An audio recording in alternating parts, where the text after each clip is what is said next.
Welcome to The Lock Shop with Nielson and Hustler, powered by Coolbet Canada.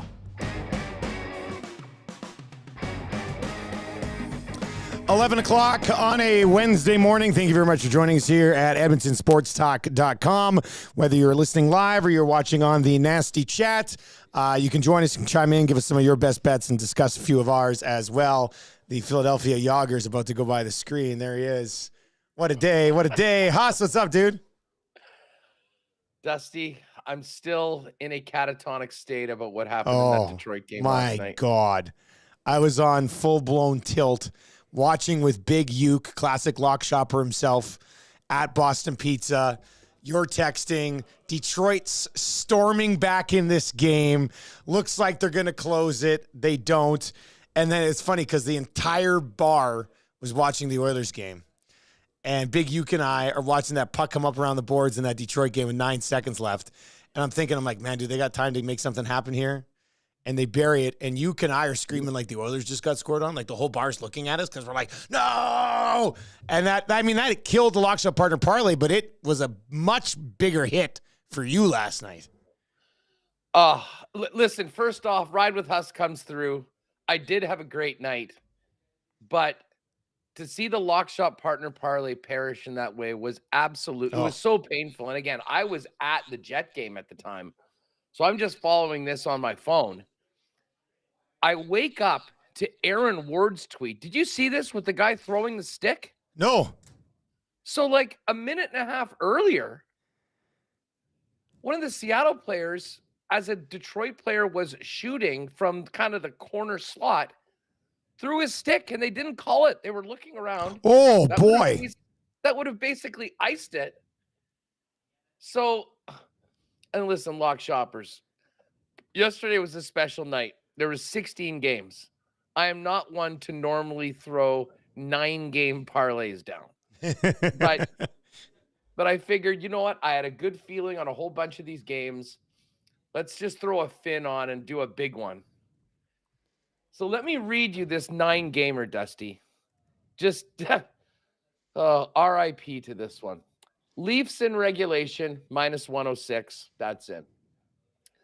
Lightning, money line, +106. That was part of the partner parlay. Check. Yep. Devils puck line, +107. Both for the partner parlay and for this. Check. Panthers in regulation, -149. That's in. Avalanche money line, -142. That's in. Minnesota Wild money line, -110. Check. Rangers, -133. Money line, that's good. Check. Vegas money line, -192. Check. And then Detroit money line, -122. And it sits there 4-4. Went to OT. And they lost just at the end.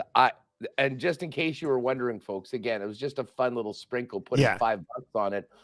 But it was 210-1. It was like 1,050 off a $5 bet. Oh, that I have to say, that has to be, and knowing what I know now about how that game finished, I don't know how I'm going to be able to go on today. I just want to make it through, go to bed, wake up tomorrow, and try and put it in the rear view mirror. That is just devastating. That does suck. Now, you did hit the ride with us. I had a little 4-gamer last night, which was a very nice boost to the account. But the Lock Shop Partner Parlay not hitting. And then, so I'm watching the highlights. And there was, all the games going on. I don't know what we were watching that was live. I didn't know what was going on at the Boston Pizza. But I had the point prop with Draisaitl, McKinnon, Jack Hughes, and Connor Bedard. And I see Connor Bedard score a goal. And I'm like, yes, rocket. The rest of this thing is going to cash for sure. And then David Amber just does us dirty on Sportsnet last night. He goes, but wait a second. They're looking at it, and then it gets called back. The Hawks get shut out. No point for Connor Bedard. I thought I had it. I thought on that goal before I didn't know it had been disallowed yet, and they were showing the highlights, and I'm fist pumping with Lieutenant Eric. I'm like, boom, there we go. And then Amber cuts to the review, and I was like, you dirty bastard. How dare you do me like that? So that one That one sucked as well last night. As for that 15-gamer I was riding on with Terry Jones last night, what did we miss?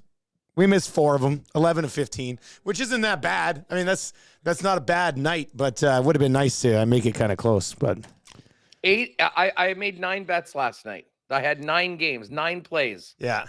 8 of 9, and the absolute robbery in Detroit. I almost wish that they never came back the way they did. Like, it would have just been better if they lost 5-1 and Exactly. whatever. You're right. Yeah. Let me say this though. That Frozen Frenzy, I think, was a huge hit. I mean, I was in it from a betting perspective, and I'd like to bet that day again. I will say that.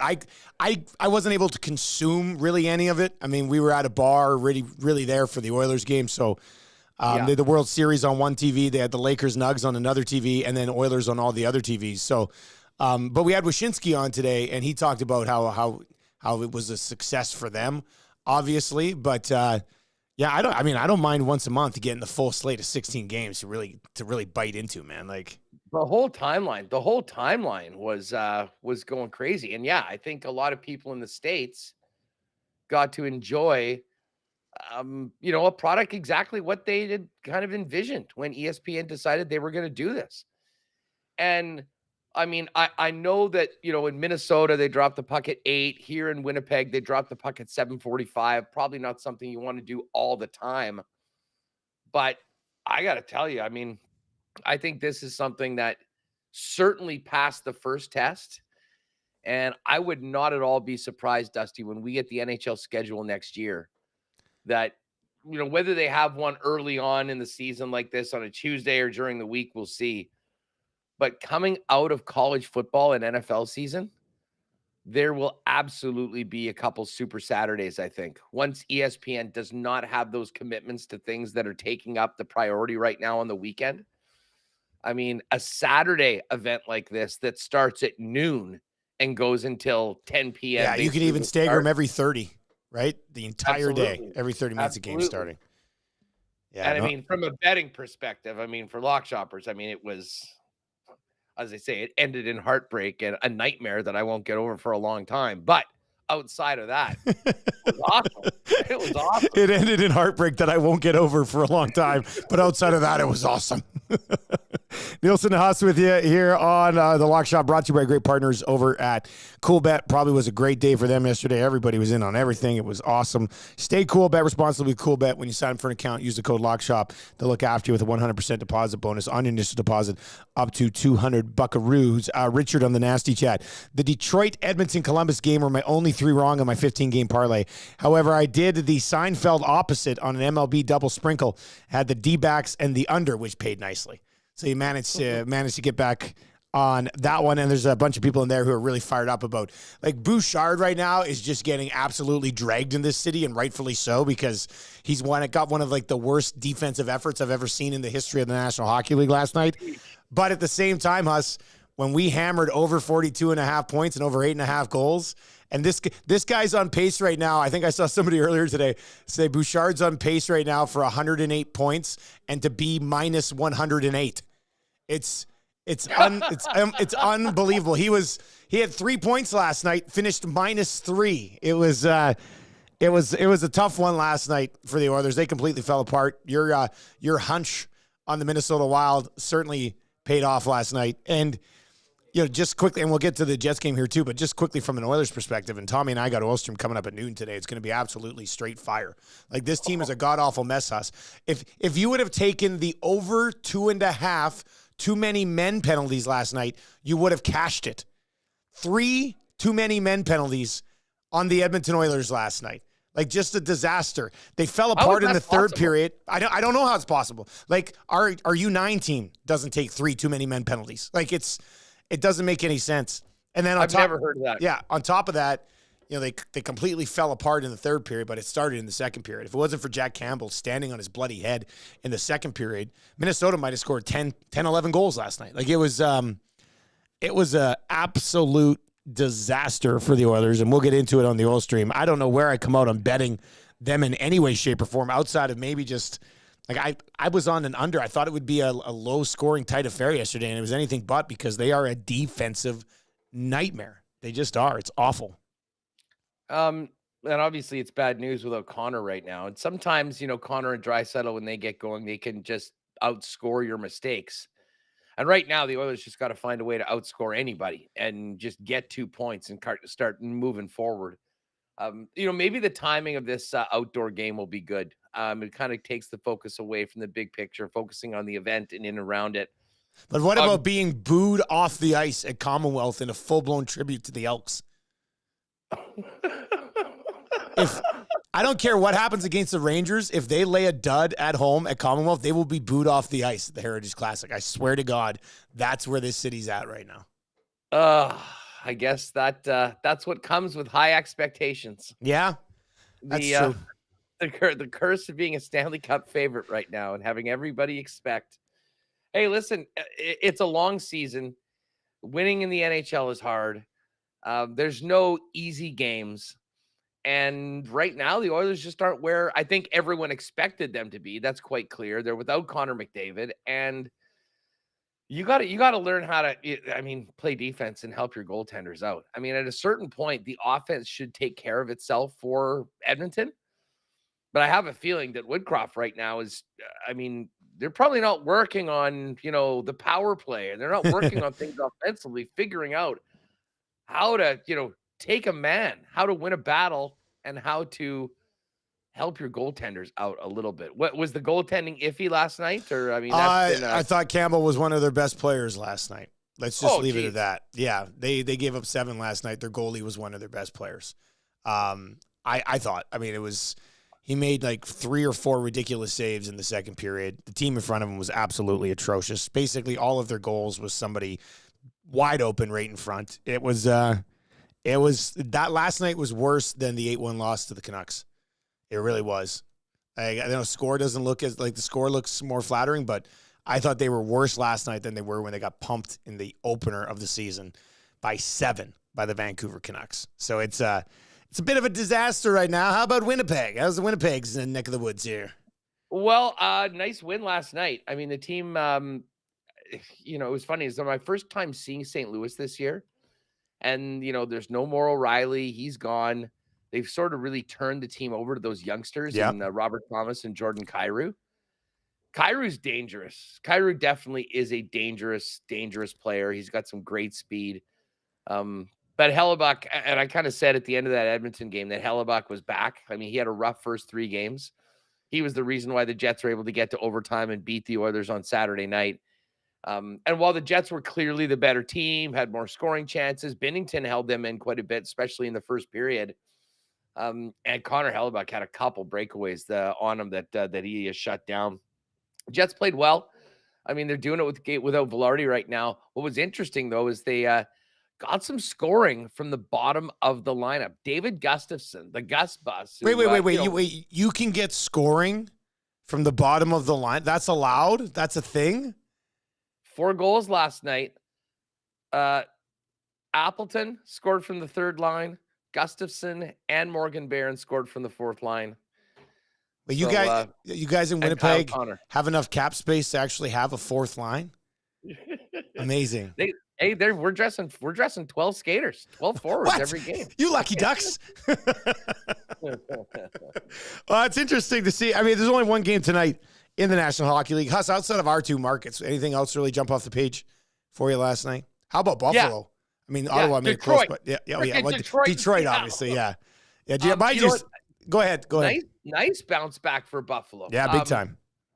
And honestly, that could be a game that could absolutely sort of save their season. They had really been struggling. They lose the night before at home to the Montreal Canadiens. That is one that you need to have if you're going to make this jump and be a playoff team. And then you go into to Ottawa to take on a Sens team that had been playing quite well and really give it to them. And there was a lot of emotion in that game. Alex Tuck with the Gordie Howe hat trick, fighting Brady Tkachuk, the captain, who's always seemingly willing to take on all comers. Tuck's not a guy that normally fights, but have that sort of spirit and emotion. I didn't really even see how the fight went. I saw the end of a clip and they went down at it. Yeah, there wasn't too much to it. Alex Tuck, I'm a huge fan of his. He's a real leader, and they need that sort of thing right now to get back going in the right direction. I mean, a loss the other way, and they're sitting at 2-5. The Sens are at 4-2. That is such a big win for Buffalo. And I'll tell you what, our hunch on Tampa paid off. Carolina at the end of that road trip didn't have a lot for the Lightning.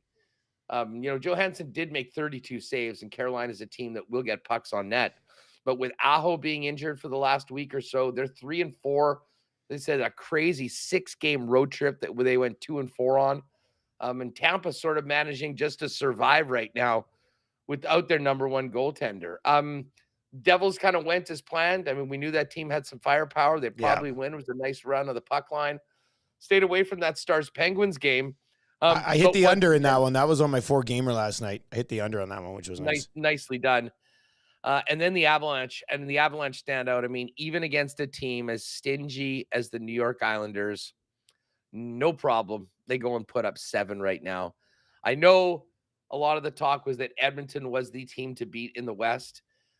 I think it's got to be Vegas as the Stanley Cup champs. They haven't lost so far, but we're going to see Colorado. And it does the set bounce up, back from Colorado, right? They reloaded the roster a bit this year, right? So yeah, I mean, they've changed it around. And listen, they've come out and just had a hell of a start right now. I mean, it's amazing the undefeated teams we still have right now more than 2 weeks into the season.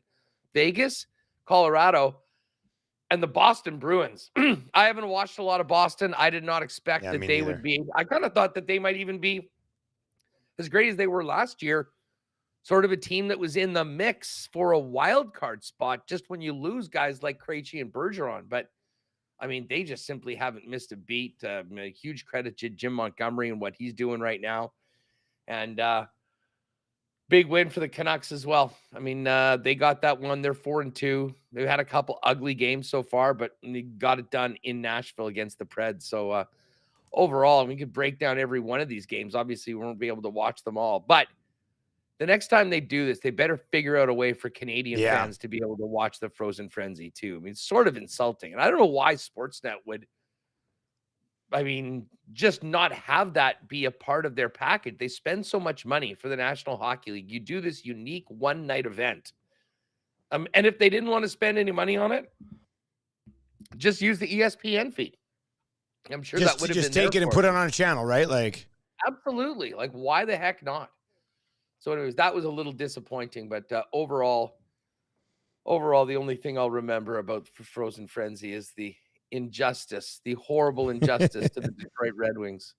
And of course, now there'll be a pissed off team getting ready for the Jets on Thursday when they get there for tomorrow's game. Yes, that is correct. I want to get to this text right now in the inbox at 780-218-9999. 780-218-99 comes in and says, I hit an 8-gamer last night. I needed that Vegas third period comeback to cash it. And the Golden Knights delivered for this guy. A nice little 8-gamer last night in the National Hockey League, which most nights are not even a possibility. But last night it was. One game tonight in the National Hockey League. Then we'll take a look at some World Series odds. We can dive into the CFL. I don't think we got CFL Player Award props, but I know a bunch of the team nominees.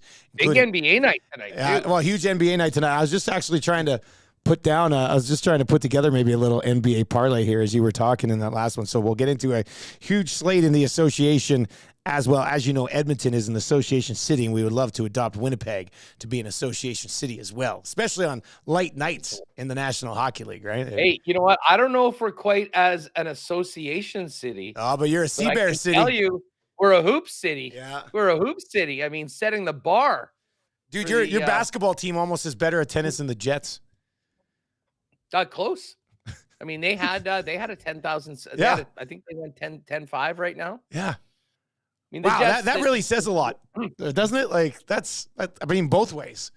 That's huge for a basketball community to pump 10,000 in for a CBL game. Like, yeah, well, listen, it was. And I mean, this is not I know it's fun, and there's a lot of people that have no idea what they're talking about taking shots at the Jets in Winnipeg right now. I mean, listen, it's a situation that, I mean, there's a lot of factors that go into it. Some of them completely out of the hands of the organization, some of them not. There's going to need to be a lot of work to get done. But I mean, Mark Chipman said yesterday, this team's not in any danger of moving or anything like that, but they do need to work hard to get a bunch of the people that they've lost back. To me, it's pretty much as simple as that. And I mean, there's a lot of complaining, and people are just kind of throwing out reasons why they're not going to the games. Oh, it's the game production. It's the concessions are too expensive. I hate to tell you, folks, I went to the opening game of the season in Calgary 2 weeks ago. I was in Edmonton, beautiful building. But when it comes to what's actually happening during the games, and certainly when it comes to, the concession pricing and what's available, to be honest, I'll give Winnipeg the nod on that. Not to mention, if you have season tickets, you get 25% off everything, and beers are under $10. So I don't know. There's always lots of takes when it comes down to it, though. I think they've just got a little bit more work to do within the community with people that they've lost to try to get them back. And listen, winning hockey games doesn't hurt either. And teams won a couple in a row without now, obviously, Rick Bowness not there. So get some good vibes back around the team, win some hockey games. And I mean, as I say, it'll make the work a lot easier, because as it's quite clear, the amount of excitement there was going into Oilers season seems to have taken a complete 180 after a few poor performances earlier this year. Devils tonight against the Washington Capitals, Hus. It's the only game that we got in the National Hockey League to bet. I'm probably going to go here tonight for the Lock Shop play of the day. There's a few things I like from this where, I think we're probably on the same wavelength here, but where are you at on this one? What is the shot prop for Alex Ovechkin? 3.5. I looked it up this morning. He had 12 in the first period last night, eh? He had 14 shots on net. Yeah, and I think Pat today on our show said he had 12 shots in the first period. Which how is that even possible? That's insane. Listen, I mean, I certainly think Jersey's the better team. Both teams played last night, so there's not really, I guess Jersey would have traveled afterwards, but I have a hard time. Anyone in a Western Canadian market has a hard time feeling too sorry for a team like Jersey that might have to go from Montreal to Washington for a back-to-back, considering what the teams out West have to deal with. Well, Jersey's at home tonight. Oh, okay. So they're coming from Montreal back home. So Washington was there last night. Washington's going from Toronto down, right? So the minus 234 is too much of a number to lay on the money line. I mean, the puck line is there minus 1.5. But I think, honestly, maybe we just look at things like the Ovechkin shots. And does he get a goal tonight? Got one last night. Does he get another one? Put it this way, minus 125 on over 3.5 shots. I think that's the play. If he shot at 14 last night, he's obviously really making a concerted effort to get more pucks on net and start getting these going in. I thought that would be more like minus 140 or minus 150, to be honest, when you said it was minus 3.5. Hoss, can you tell me what position Hunter Shepard plays? No idea. He's the starting goaltender for the Washington Capitals tonight. Hunter Shepard. Hunter Shepard is locked in as the starting goaltender for the Washington Capitals tonight. I was about to say he's the mascot for the Oilers. Yeah. 916 save percentage in the AHL last year. 2 games in the A this year. Won them both. Has an 885 so far this year there. They're going to give him the start tonight against the New Jersey Devils, who have scored at least 3 goals in 4 of their 5 games. I think I really like the puck line tonight. I think we'll see. There'll be a Devils bet coming for your Lock Shop play of the day. Devils goal total over 3.5, minus 135. This guy's making his first NHL start. I think it's his first NHL start. I'll have to check his game log, but according to Hockey DB, it's his first NHL start. I don't know. I think this trends nicely for a New Jersey team that can generate some offense, man. Give me a Jack Hughes goal plus 110. Plus 110. Well. That's nice too. Somebody's in the nasty chat. Spency 5 Centsy. Hughes 2 goals plus 490. And I love this one from Pat Maroon's Bib says CFL award props. Tell me you're a DGen without saying it. Jeff Nicklin has entered the chat. Yeah, I mean, I would love to see those types of things. We'll get into a little. Well, actually, anything else on hockey? Because then we can transition to some other stuff. No. Okay. Let's light night. I do want to get into it. Brady Oliveira getting the MOP nod, and obviously MOC nod, but the MOP nod out of Winnipeg. That's where my vote would have gone. Happy to see him get it. Probably loses to Chad Kelly when it's all said and done. But does he really? Well, Kelly hasn't played. They held him out of the one meaningful game all year. I'm 100% behind Brady Oliveira being the Canadian Football League. I think Brady Oliveira, and this is how you should measure most outstanding. He is the most dominant at his position across the league. There's some other good running backs. Nobody's on his level. There are quarterbacks on Chad Kelly's level. There aren't teams that have won as many games as Chad Kelly's team has won, but you're right. They did sit him out in essentially the biggest regular season game of the year and basically played him since then. So, I think that's the case for Brady Oliveira, is that he's so much above everybody else at his position and is more valuable to his team now than the last back-to-back MOP that you can make a significant case. Chad Kelly hasn't played a meaningful game in a month. That's over a quarter of the season. So, are you basing the MOP decision on the first 3 quarters of the season? I don't know. I'll say this, and I think, some people will say this is semantics, but it's very important to note that this is the MOP, the most outstanding player, as opposed to the most valuable player. Zach Collaros is the most valuable player on the Bombers, but that is part and parcel of being the quarterback and having the ball in your hands on every play. As far as having an outstanding season, though, Brady Oliveira is 20 yards away from getting 2,000 combined yards.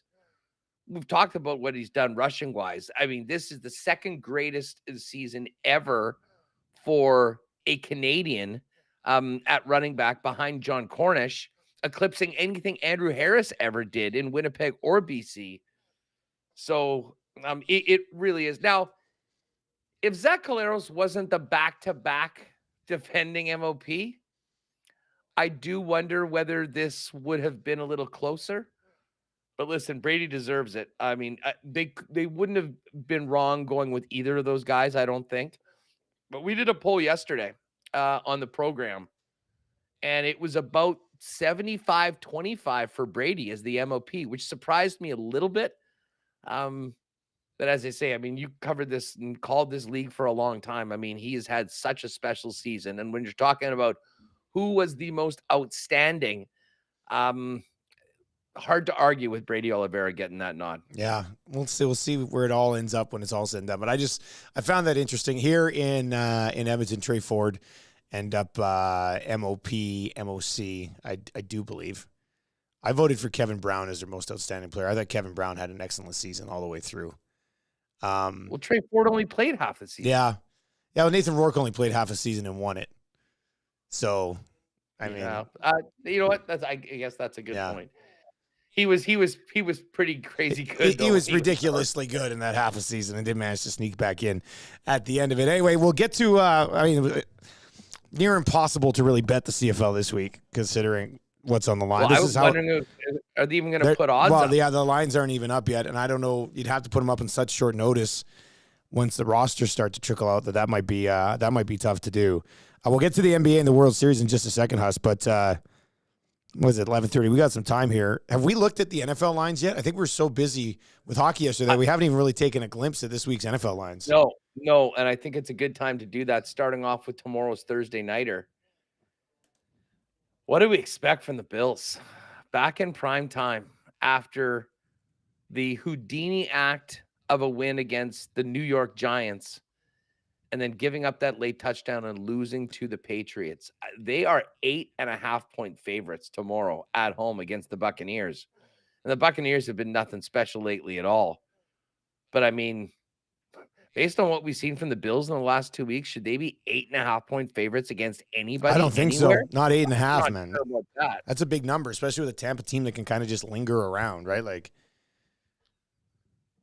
I agree. I agree. I mean, the early lean there is definitely on it. Now, again, Buffalo could wake up and go and absolutely beat the daylights out of them, and I don't know how many people would be shocked. But as I said to you, the morning after that Sunday nighter against the Giants, it just didn't seem like things were right with the Bills, and they're 4-3. They should be 3-4 right now. And who they lost to? They lost to the Jets. They lost to the Patriots. They lost to the Jags. And as I say, they stole that game. It was that, teams that had lost in all the statistical categories the way they did against the Giants were 0-134 before they somehow managed to win that game. But I mean, right back at it. Maybe that's a good thing for them, although I kind of think not. I think the fact that they're playing on Thursday, coming off these two performances, not a great time for the Bills. I think they needed a little bit more time to prepare, get away from these games, and they're right back at it. The Mafia will be there. They'll be going crazy. I mean, I still think they can win and should win this game. But that's a big, big number. And it'll be interesting to see if it goes down a little bit as we get closer to game time tomorrow, because I think a lot of people have been noticing that Buffalo just seems off right now, and that's a big, big number to lay. We'll definitely take a deeper dive into that one. Patty will pop by on Thursday as well, and we'll set up that Thursday nighter. But as Hus mentioned, as of this morning, we'll see where that number sits tomorrow morning when we get to this. But the Buffalo Bills, 8.5-point favorites at home against the Bucs. I'll quickly whip you through all the odds. You can pick a couple games that kind of stand out at you. The Texans and Panthers, I believe both those teams coming off byes. Texans are a 3-point road favorite against Carolina. The Cowboys, 6.5 at home against the Rams. Vikings and Packers, basically a coin flip. Vikes right now, a 1-point road favorite there. The Colts are a 1-point favorite at home against the Saints. The Dolphins, -9.5 at home against the New England Patriots. Patriots obviously coming off that big win we were just discussing. The Jets and the Giants, the Battle of New York. The Jets are 2.5-point favorites in that one. Jacksonville, 2.5-point favorites against Pittsburgh. Tennessee, +3 at home, 3-point dogs at home against Atlanta. It looks like they're having some Tannehill issues there. I believe they're going to have let us get into that game. Eagles are 6.5-point road favorites in Washington against the Commanders. Ravens, 8.5-point favorites on the road against the Cards. The Chiefs by a touchdown on the road in Denver. The Bengals +5.5-point dogs in San Francisco against the Niners. And then the Sunday nighter Bears and Chargers. The Chargers are 8.5-point favorites at home against the Bears. How did they not flex that game? How did they not flex that game? You mean the Chicago Bears without Justin Fields going up against a Chargers team? Like, always somehow... Actually, you know what? They probably didn't flex it because the Chargers are always a national conversation. Like, the Chargers also always do something. Like, we'll be coming out of this game on Sunday either going, wow, why can't the Chargers play that well all the time? Or, oh, God, classic Chargers. So maybe it's just because they're so what's the word I'm looking for? Anyway, there's always there's a discussion either way with the Chargers, right? Let me go through this entire you just rolled out the lines. Yeah. Is there any game on the slate that you would want to watch less than the Bears at the Chargers? Falcons Titans was the first one that popped off. I'm not too intrigued by the Saints and Colts.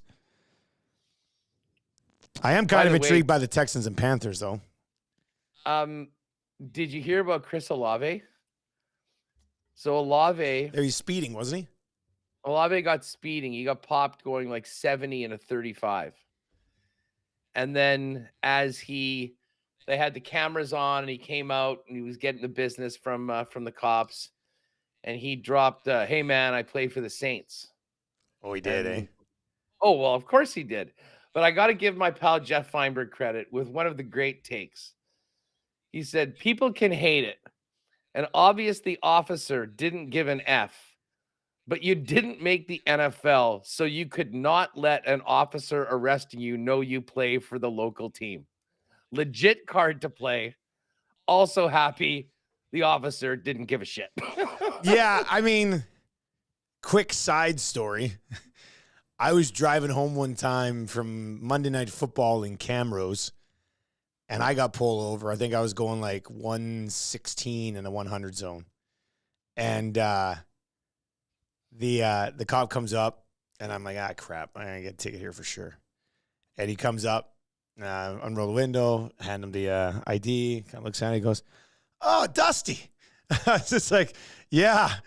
He goes, "Hey, man, you just got to slow down a little bit." I said, "Yeah, I'll slow down." He goes, "You coming back from Monday Night Football?" I said, "Yeah, come back from Monday Night Football." He goes, "Okay, well, I'll just give you a warning this time, but make sure you slow it down." So, like, if I can get off on the odd ticket for Olave, it's worth throwing it out there just to see, right? Like, Hey, if you're an NFL player, I mean, the guy might be a big fan. I mean, as Feinberg said, you didn't get to the NFL not to let an arresting officer know that you play for the local you got to team. try it However, once. Yeah. yeah, Yeah. for sure. Now, with that being said, But I wasn't also- going 35 kilometers over. So No, there's a little bit of a difference there. miles an hour over. Yeah, but So 35 double. miles an hour over. Oh, Yeah, boy, yeah. 70 miles an hour in a 30 or 35. Yeah, So that's not going to fly. That's trouble. don't do that. I see everyone's in on the Jack Hughes goals tonight. Spencer, yeah, plus 490 for 2. Yeah. Now that we know that Hunter the Lynx is getting his first start in goal, we may have to hammer that Jack Hughes number tonight. We deserve it after what happened yesterday. World Series, Hus. How about the Arizona Diamondbacks? Last team to the dance in the NL, and they're the last ones standing, coming out as National League champions. I don't know if I love the story or it drives me nuts, but congratulations. The Diamondbacks, just an incredible run, especially having to go in and take a pair from that crazy Philly crowd to stay alive and win this series. Who said Ross Atkins couldn't build a World Series winner? They don't do it probably without that deal, man. Like, are you God. kidding? No way. I saw what was it, JD Bunkus or Gabe throw out, hey, you know what? If you're going to have to be dealing with this the entire World Series, you may as well make some money off it. Gabe Moreno, 19-1 to be World Series MVP. Like, this is anyone going to watch this series? If the games are close late, I'll be, it's World Series. I mean, if it's 2-2 in the 7th inning, I'll settle in for the next hour and watch the final 3 innings. But I don't know. I'm not overly excited about it, buddy, outside of figuring out what I want to bet on it. Listen, you work in sports. We do this. So obviously we're going to be paying attention to it. But just from a Major League Baseball perspective, could they have a worse World Series matchup? Especially when you consider some of the cities that could have been in it. Like the Texas Rangers and the Arizona Diamondbacks. Yeah. And even I was looking at someone that was thinking about getting out for NLCS games. Wasn't like things were crazy. Like the secondary ticket market wasn't out of control. If you want to go to a World Series game, you might want to get down to Chase Field. You'll probably get in at a half decent price as opposed to what it normally would be right now. That being said, these teams deserved it. I mean, I can't believe that Arizona was able to go back-to-back on the road. And I mean, those road teams 4-0 in Game 6 and Game 7 to bounce the Phillies and the Astros, who were the heavy favorites. So, I mean, bring it on. It should be a fun series. Do you have a lean in it? Do you have a? I don't necessarily. I don't. If I. Texas minus 169. If I had to, I would. If I had to, I would be on Texas here at minus 169. That has nothing to do with the straight up Creed connection here. I know many people are like, you're just taking that because of Creed. That's not it. I haven't followed closely enough to make a major play or move on this thing. But if I was going to get in, I think I'd probably just play it safe and take the Rangers here at minus 169. But we'll see. World Series MVP odds: Corey Seager's 4-1. Adolis Garcia is 5-1. As clutch as they come, eh? Like, I mean, but it's just for the World Series. Like everything that he's done before World Series does MVP not now, count. Yeah. Pretty damn hot though. Our old pal Marcus Simeon, 12-1. And then Coolbet has Moreno at 20-1. And Lourdes Gurriel Jr. 40-1. So maybe Jays fans can just sprinkle on 3 of their old faves, Simeon, Moreno, and Gurriel Jr., and hope that one of those guys wins the MVP at a nice number. For Marshall in the chat, just in case we didn't lay it out, Diamondbacks plus 147. Richard Cross says Cinderella story for the D-backs here, but it doesn't always work out for Cinderella. Although, mind you, I did say last week, you know what happened with Cinderella, right? Clock struck midnight, and then the prince found her the next morning. So that's what's kind of happening right now with the D-backs. They're trying to have that prince find him the next morning here in the World Series. But I do think it'll be the Rangers at minus 169. However, on top of that, like usually, like I was kind of pulling for Philly. I didn't mind the vibe that Philly had going. I really don't give two you-know-whats about who wins this World Series. I don't care if it's the Diamondbacks. I don't care if the Rangers. I'm not cheering for one of them. I'm not cheering against either one of them. Like, I don't care about them enough to hold a grudge against them. So, yeah, I mean, have at her. Let's get some close games so we can have some good World Series discussion on our respective shows. Hey, quickly to hoops for a moment. Yeah. We talked about you are living in an association city. What did I tell you? Nuggets. Clearly a superior team. One game. To the Lakers. One game. They crushed them last night. Stephen A., I heard him just giving it to Anthony Davis. Street clothes was in uniform last night, but played like he was in street clothes at times. He had a nice start. He had like 17 points in the first half or something. Well, I mean, that's a guy that should be able to play some defense. And Jokic was just, Jokic is such a problem. Jokic is a freak, though, right? Like, what are you supposed to do against him? I mean, Anthony Davis is one of the better interior defenders in the league. I know last night, if Stephen A. wants to start throwing out hot takes, I get it. But there's nobody in the league that can defend Jokic.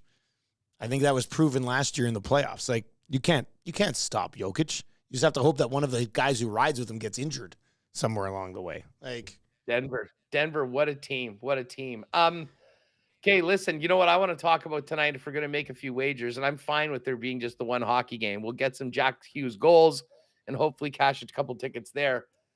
What about it? Like, this is the real opening night. You had those two games with the big West Coast teams, great, but now everybody's in. We'll get to the Raps in a second, but Dallas, San Antonio, the debut of Victor Wembanyama. And I'm looking at these Wembanyama props. Over under total points, 18.5, plus 105 for over 7.5 rebounds. What? I don't know if you've seen very much of this guy in the preseason, but I mean, he looks like, if you create a player on like, an NHL or whatever, and like they just maxed everything out for this guy. He is so incredible. He can shoot threes. He can dunk from anywhere. He is the best. What about blocks? Do we have a block total here? I don't know if there's block totals there. Because that's going to be a fun thing to bet on Wembanyama this year. But what are your thoughts on the number one overall pick, the best? They were referring to him as the best prospect ever. And that includes your guy. Yeah, Michael Jordan. Yeah, I think they're probably getting a little too carried away with that. But you see how ridiculously lengthy he is, and he moves extreme. Like, I will be stunned if this dude actually stays healthy in his career. There's just too many bones and muscles there that are too exposed to a somewhat physical game for him to remain healthy. I was looking at his preseason stats because we are degens here. His per 36 stats when translated, because he played 20 minutes a game in the preseason.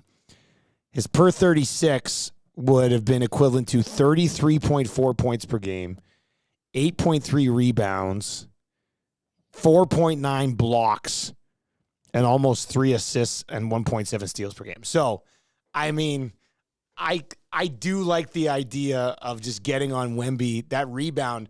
When you're as tall as this guy is, I mean, I know he'll play on the perimeter a little bit more than a giant like him usually would, but how does this guy not play 25, 26 minutes tonight and come down with 8 rebounds when you're that tall? Like, I'm going to get on that right now.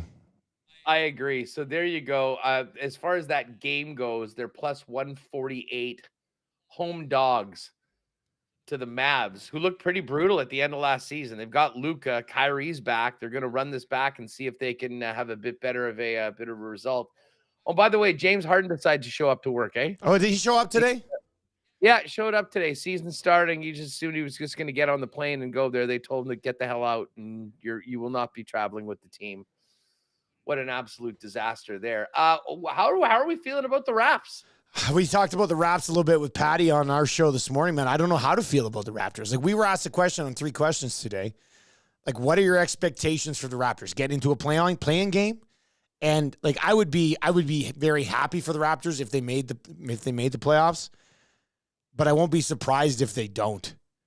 You know, it seems like that's a Raptors team that just keeps getting pieces whittled away a little bit year by year. So, huge opportunity once again for OG Anunoby to maybe step up and take his game to another level. Scotty Barnes to maybe take that next step that we thought maybe he'd take last year, but he didn't really manage to get there. We'll see what they get out of this Grady Dick kid, who seems like an absolute wild follow on social media. And I, post Fred VanVleet era, they're going to run Dennis Schroeder at the point to start. I like Dennis Schroeder, but there's a lot of inconsistencies in Dennis Schroeder's game. So we'll see how that plays out. I'm probably staying away from that game tonight just because I got to see a new coach for the Raptors too. Like, there's a lot of unknowns there for the Toronto Raptors, buddy. So I'm staying away from it tonight, and I don't honestly know what to expect. I will throw the Bucks over the Sixers into a parlay for sure. That's one that I really like tonight. And then, there was another one that I liked earlier. Oh, and I take the Celtics over the Knicks too. You put the two of those together at plus 136.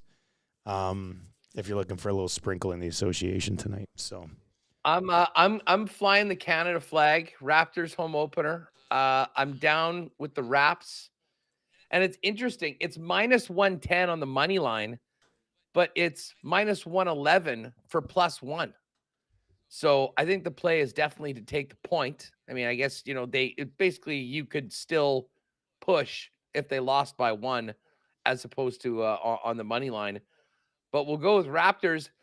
I'm going to take my guy, Shai Gilgeous-Alexander, and the OKC Thunder. I think people are sleeping on them. They're in Chicago to take on the Bills. Plus 118 on the money line. So a little OKC Raptors combo comes in at plus 314. I think that's going to be a fun little sprinkle to get into NBA season with some Canadian content. what is coming up on Winnipeg Sports Talk today, buddy? We got a busy show. Craig Button is coming on. We'll kind of talk about a bunch of topics around the National Hockey League with Craig. Button is so awesome, dude, man. Oh, we have dude, him every Tuesday. Best. He's just the best. Like, he and Dave Poulin are favorites. Pooley's so good to us as well. But Button's on today.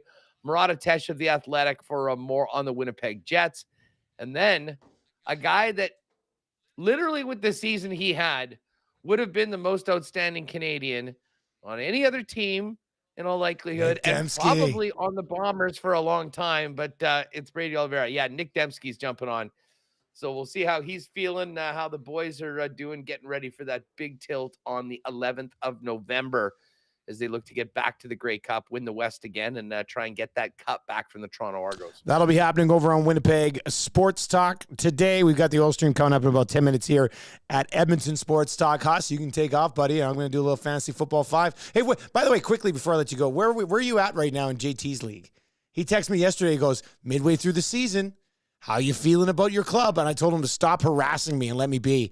I'm 3-4 right now in that league. I don't know where you're at in that one. Let's quickly bring it up. I put up a big number on the commissioner last week, and I am 4-3. I'm 4-3 right now. It's very. Let's see what we have as far as you're in fourth. I'm in 8th at 3-4. Yeah, so I'm right there, and I'm only about 35 points out of the points league. So I'm doing quite well. It's very tight. I mean, there's 1-6-1 team, 2-5-2 teams, 3-4-3 teams, and another 3-3-4 teams. So everyone's there right now. The team, though, like I had such great stuff from Zach Moss, and then Jonathan Taylor came back, and it's been like, who do you play? Neither of those guys have been doing quite well. St. Brown's a stud for me. Kareem Hunt, I've been holding on to Kareem Hunt all year. He looks like he's going to be ready to go. And it sure would be nice to get Justin Jefferson back. He's on the IR right now, but hanging in there to get back. That win by the Vikings is huge for Justin Jefferson owners, because I think if they had lost to 2-5, they considered trading Danielle Hunter and some of the other players, there'd be no urgency whatsoever to get Justin Jefferson back. That changed with the win against the 49ers right now. And I mean, I know he was going to be on the IR for at least 4 games. But you hope that we'll have them back, and we can kind of get into that and a little bit more of the NFL talk tomorrow. But look forward to the Fantasy 5. Big week right now. More injuries, more question marks at backfields and whatnot. So hopefully everyone can make their moves, and you can get them ready for it. All right. Talk to you later, buddy. There you go. That's us. That's the Lock Shop, brought to you by great partners at CoolBet. Let's slide in to the Fantasy Football 5. Maddie's not here to have the music, but we're good to go. Fantasy Football 5 brought to you by Century Casino, Fort Road. Join Lieutenant Eric Thursday night. He'll be ready for you. Brisket cheesesteak night over at Century Casino. And if you're not yet subscribed to the Fantasy Football 5, make sure that you do. I've got 3 offers in the table in the league where people are now trying to vulture my team because I've started the year 1-6. I'm going to lay those out for you. If you have any questions, fantasy questions, you can hit us up 780-218-9999, 780-218-9999. You can always slide into my DMs on Twitter as well. We can certainly go there. But if you're watching right now, let's do it. Let's see here. Richard Croft says Watson out versus the Seahawks with the shoulder again. Let's go PJ Walker. I think it might have autocorrected to PJ Watson. Deshaun Watson has been... I don't want to... You guys are going to think that I'm exaggerating when I say this, but Deshaun Watson has been the biggest misread I've ever made in fantasy sports. I'm not even kidding. I had high hopes for him in a couple of leagues this year. In this league that I'm now tearing my team apart in, I was rolling a stack of Amari Cooper and Deshaun Watson. I thought it could possibly be league winning. Instead, it ended up being an absolute nightmare. So if you have Deshaun Watson in any of your leagues, I feel for you. You're dropping him. You want no piece of him anymore. And the Cleveland Browns, who signed him to one of, if not the most ridiculous contracts in the history of the NFL, I've already heard people talking about, how do you get out of it? Dude's played like 10 games. It's insane. And I feel their pain, because I too got on the commitment that he would be what he was when he was younger in Houston. And he's certainly not. And at this point, you know, he's patient. He goes through all the garbage that he put himself in that spot. I'm not defending him. But he gets back into the league on this monster ticket, and I'm not even sure a guy wants to play football anymore. So it's a disaster. Absolute nightmare. Well, let's get to this. So I've got 3 offers sitting out there right now in a league where it's time to blow things up. Amari Cooper is available.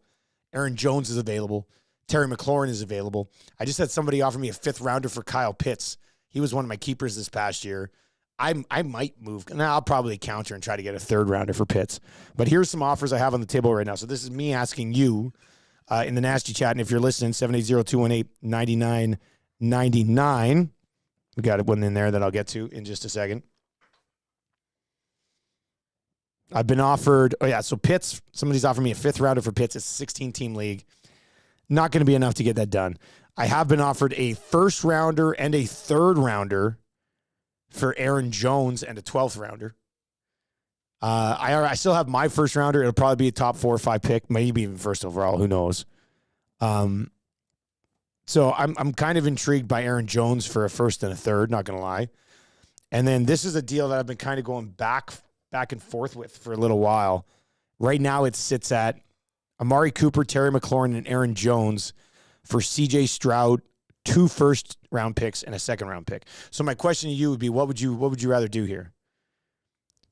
Cooper, McLaurin, and Jones for C.J. Stroud, 2 firsts and a second, or a first and a third, basically just for Aaron Jones? I'm kind of torn on it.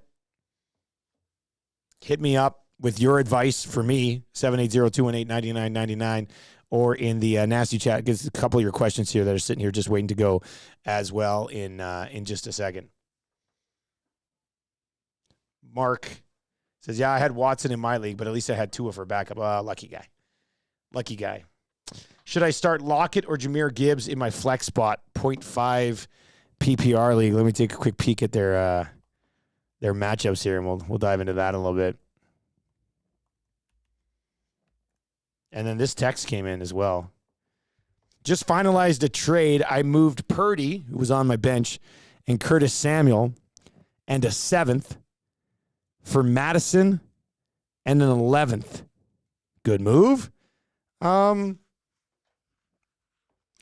assuming you needed a running back, and if Purdy was on your bench and you weren't going to be playing him, then yeah, I like that move. I don't mind that move. I mean, Curtis Samuel goes through stretches where it's like, not good Curtis Samuel week. Ooh, Curtis Samuel's going to be what you thought Curtis Samuel was going to be 3 years ago, and then he just ends up being regular Curtis Samuel. So probably not overly stoked about that one. What was the other question? Gibbs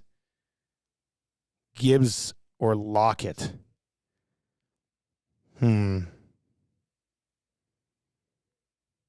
Let's see here. Lockett has Cleveland, and Gibbs is on the Monday nighter this week. I still think Gibbs is going to be a stud at some point, but I'm torn on this one. This is a tough call here. I feel like if I say Gibbs, everybody's just going to call me a homer, but I was going to say in Cleveland's defense is okay, but look what the Colts did to Cleveland last week. Yeah, I'll just say it. I'll just go with Gibbs. Go my boy Gibbs. We'll see how this one plays out. Spency 5 cents. He says more firsts is better. I think more firsts is better. Plus you're getting the second in that one, and I'm getting C.J. Stroud. And a lot of people protect quarterbacks in this league because it's a 16-team league. I would have a chance to choose between keeping C.J. Stroud or Anthony Richardson next year. I could possibly also use C.J. Stroud to flip in a deal to get my man the investment, Trevor Lawrence, because I still really like him. Like him a lot, actually. I can't live with myself. I'd go Lockett. I tried to be the homer and take Gibbs. I'd go Tyler Lockett. Now watch Gibbs totally screw this guy over. I'm going to feel bad about that. But, you get through it. It's fantasy football. It's a long season. It's a long season. All right, that's going to do it for the Fantasy Football 5. As always, brought to you by great partners, Century Casino, Fort Road, Sports Bar and Lounge. Join Eric on Thursday night. You can learn to play backgammon. You can watch a hockey game. You can watch the football game. There will be a lot going on there on Thursday night, so make sure you swing by and join Eric there. We've got the oil stream coming up with myself and Tommy Gazzola. Oh, what are we going to talk about today? Oh, I don't know, the biggest train wreck in the entire National Hockey League right now. I guess that's what we're going to talk about today. Don't go anywhere. We're hoping the autoplay will take you right on over to the oil stream, and we'll get that fired up right away. That nasty chat, the text line, they are going to be hopping. Thanks for popping by for the Fantasy Football 5. We'll talk to you in just a couple of minutes.